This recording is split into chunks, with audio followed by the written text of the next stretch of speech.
جو صحیح و درست عقیدہ ہے وہ یہ، اور اہل سنت کا یہی عقیدہ ہے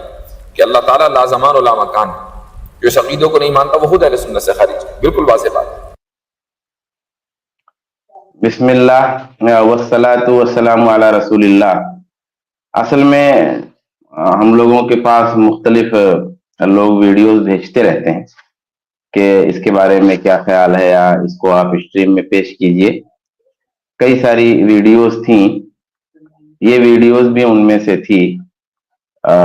جس پر گفتگو کرنا بعض اسباب کی بنیاد پہ مجھے مناسب معلوم ہوا۔ ایک تو اصرار تھا ویڈیو بھیجنے والے کا، اور دوسرے یہ کہ پچھلے دنوں عقیدہ سے متعلق بعض تعبیرات پر، یعنی عقیدہ کے بارے میں استعمال کیے جانے والے بعض الفاظ پر گفتگو ہوئی تھی۔ اس میں ایک لفظ زمانے کا لفظ تھا، اس پہ گفتگو بھی نہیں آ سکی تھی، اور اتفاق سے اس ویڈیو میں وہ تعبیر موجود تھی۔ ایک تو یہ، دوسری بات یہ کہ مفتی صاحب نے یہاں بڑی عجیب بات فرمائی، اور وہ یہ کہ جو اللہ تبارک و تعالیٰ کو بلا زمان بلا مکان تسلیم نہیں کرتا وہ اہل سنت سے خارج ہے، اور یہ بہت واضح بات ہے۔ تو اس دوسری بات نے مجھے مزید چونکایا، اس لیے میں نے مناسب سمجھا کہ اس پہ گفتگو ہو جائے۔ تو مفتی صاحب نے یہ کہا کہ اللہ تبارک و تعالی بلا مکان ہے، بلا زمان ہے، یعنی اللہ تبارک و تعالی زمانے سے پاک ہے، مکان سے پاک ہے، یعنی جگہ سے پاک ہے۔ اب اللہ تبارک و تعالی کے بارے میں یہ تعبیر استعمال کرنا خود اہل سنت کے ہاں موجود نہیں ہے۔ یعنی اب اہل سنت میں بھائی صحابہ ہیں کہ نہیں، تابعین ہیں کہ نہیں، اہل سنت سے مراد کیا علماء متاخرین اور وہ بھی علماء حناف ہیں، یا اہل سنت سے مراد آپ کی صحابہ کرام بھی ہیں، تابعین کرام بھی ہیں، ائمہ اعظام بھی ہیں، محدثین بھی ہیں؟ تو اگر اہل سنت میں ان کو بھی آپ داخل مانتے ہیں تو کم سے کم الفاظ ذرا ہلکے رکھیے، ذرا احتیاط کے ساتھ تعبیر استعمال کیجئے۔ اہل سنت میں کون ہے اور کون نہیں ہے، کون خارج ہے کون داخل ہے، اس جملے کے استعمال میں اور اس تعبیر کے استعمال میں احتیاط ہونا چاہیے۔ بہرحال یہ کہنا کہ اللہ تعالی زمانے سے پاک ہے، مکان سے پاک ہے، یہ تعبیر جو ہے دو اسباب کی بنیاد پہ درست نہیں ہے۔ انہیں دو وجوہات ہیں۔ پہلی وجہ یہ ہے کہ سنت رسول میں یہ تعبیر وارد نہیں ہوئی ہے۔ سنت رسول میں جب میں کہہ رہا ہوں کہ یہ تعبیر وارد نہیں ہوئی ہے تو قرآن پاک میں بھی نہیں ہے، تو قرآن میں نہیں ہے اور سنت میں بھی نہیں ہے، اور سلف صالحین کے یہاں بھی یہ تعبیر معروف نہیں ہے کہ اللہ بلا زمان و بلا مکان، یا اللہ منزہ من زمان و مکان، اللہ زمانے سے اور مکان سے پاک ہے۔ اس طرح کی تعبیر سلف کے کلام میں موجود نہیں ہے، یا ایسا وہ استعمال نہیں کرتے، یا اس طریقے سے اپنے عقیدے کا وہ اظہار نہیں کرتے۔ اپنے عقیدے کا اظہار وہ کرتے ہیں، اللہ تبارک و تعالیٰ کے لیے اس بات بھی کرتے ہیں اور اللہ تبارک و تعالیٰ کے لیے نفی بھی کرتے ہیں، لیکن اس بات میں بھی کتاب و سنت کے دائرے میں رہتے ہیں اور نفی میں بھی کتاب و سنت کے دائرے میں رہتے ہیں۔ جہاں تک ممکن ہوتا ہے کوئی بھی ایسی چیز وہ ثابت نہیں کرتے اور کسی بھی ایسی چیز کی نفی نہیں کرتے جو کتاب و سنت میں نہ ہو، اور نہ تو استدلال سے اگر کوئی چیز ثابت ہوتی ہے یا کسی چیز کی نفی ہوتی ہے تو اس کے لیے بھی بہت احتیاط کرتے ہیں اور تعبیرات استعمال نہیں کرتے، جلدی جملے نہیں بولتے اس بات میں اور نفی میں یوں ہی۔ تو پہلی بات تو یہ کہ یہ سنت میں نہیں ہے اور سلف صالحین کے کلام میں نہیں ہے۔ دوسری بات یہ کہ ایسا بولنے سے ایک غلط معنی کا امکان بڑھ جاتا ہے، یعنی جب آدمی کہتا ہے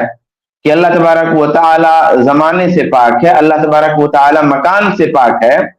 تو بہت زیادہ امکان ہو جاتا ہے ایک غلط معنی کا۔ اور جن لوگوں نے یہ تعبیر استعمال کی ہے کہ اللہ منزہ من مکان و زمان، او ان اللہ موجود بلا زمان و بلا مکان، جن لوگوں نے بھی یہ تعبیر استعمال کی ہے، عام طور پر میں یہ نہیں کہتا کہ ہر فرد کے یہاں، جیسا کہ علامہ راضی نے جب جو ہے ان اللہ فی کل مکان کی تفسیر بیان فرمائی تو انہوں نے پھر اس کی وضاحت بیان فرمائی کہ اس سے میں کیا مراد لیتا ہوں یا اس سے ان کے نزدیک جو علماء اہل سنت ہیں وہ کیا مراد لیتے ہیں. تو میں یہ نہیں کہتا کہ ہر شخص، لیکن عموماً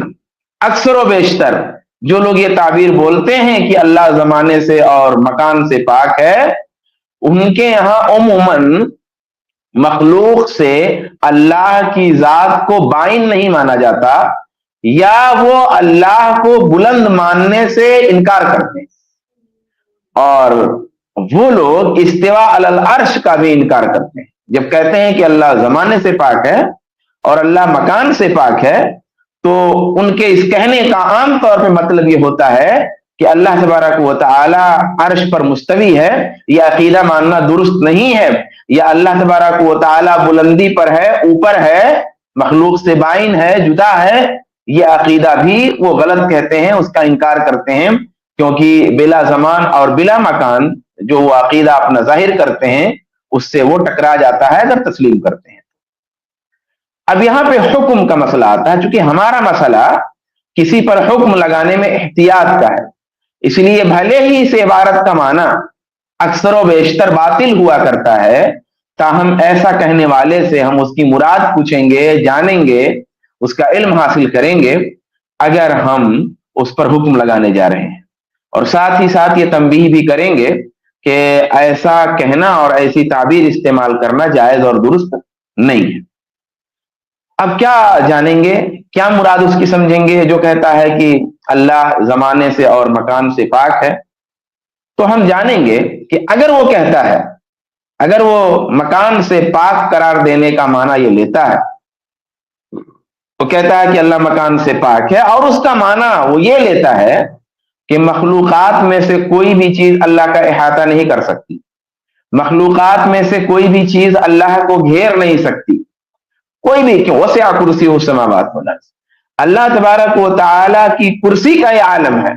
تو اللہ کی ذات کا کیا عالم، تصور نہیں کر سکتے. تو اللہ کی ذات کو کوئی چیز گھیر نہیں سکتی، کوئی چیز اس کا ادراک نہیں کر سکتی، کوئی چیز اسے اپنے احاطے میں نہیں لے سکتی.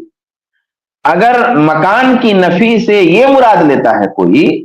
کہتا ہے کہ اللہ مکان سے پاک ہے اور اس کا معنی یہ لیتا ہے کہ اللہ کو کوئی چیز گھیر نہیں سکتی، تو ہم کہیں گے یہ معنی ٹھیک ہے مگر تعبیر تمہاری غلط ہے. لیکن اگر وہ کہتا ہے مکان کی نفی کا مطلب یہ لیتا ہے کہ ما ورائے عالم، ما ورائے سبع سماوات، ساتوں آسمانوں کے اوپر بلندی پر اللہ کے ہونے کا جو عقیدہ ہے وہ درست نہیں ہے، اور وہ کہتا ہے کہ اس کی نفی ہم مراد لیتے ہیں. یعنی جب ہم کہتے ہیں کہ اللہ مکان سے پاک ہے تو ہمارا مطلب یہ ہوتا ہے کہ اور مکان تو ہے ہی پاک، جو آپ عرش پر مستوی مانتے ہو، جو آپ آسمانوں کے اوپر مانتے ہو، جو آپ علو میں مانتے ہو، اس کی بھی ہم نفی کرتے ہیں. اللہ مکان سے پاک ہے کہہ کر کے ہم اس بات کی بھی نفی کرتے ہیں. تو پھر ہم کہیں گے یہاں تمہاری تعبیر بھی غلط ہے اور تمہارا معنی مراد بھی غلط ہے. ٹھیک یہی موقف ہمارا زمانے سے متعلق بھی ہوگا. یعنی یہ کہنا کہ اللہ زمانے سے پاک ہے اس لیے غلط ہے کہ سنت رسول میں، قرآن پاک میں اور سلف صالحین کے کلام میں ایسا وارد نہیں. اس طریقے سے اللہ کی تنزیہ نہیں کی گئی ہے، اور اللہ کے لیے کسی چیز کو ثابت کرنے میں جس طرح بہت احتیاط اور حد ادب ملحوظ رکھنا ہوتا ہے، اسی طریقے سے اللہ تبارک و تعالی سے کسی چیز کی نفی میں بھی حد ادب کو ملحوظ رکھنا ہوتا ہے اور احتیاط کا تقاضا اختیار کرنا ہوتا ہے، اگرچہ حقیقت میں وہ چیز صحیح ہو. ہم لوگ یہ مثال بار بار دے چکے ہیں کہ اگر آپ کسی شخص کی تعریف کر رہے ہیں تو اس کے لیے کچھ چیزوں کو ثابت کریں گے، اور ہو سکتا ہے آپ کچھ چیزوں کا اس سے انکار کریں. مثال کے طور پر اگر اس کی تعریف میں آپ یہ کہیں کہ صاحب کوئی بادشاہ ہے، اور اس کو کہیں کہ آپ جو ہے چور نہیں ہیں، آپ چغلخور نہیں ہیں، آپ زانی نہیں ہیں، آپ بدماش نہیں ہیں، آپ کرپٹ نہیں ہیں، آپ ظالم نہیں ہیں، اگر اس طریقے سے اس کی تعریف ہم کرنی شروع کر دیں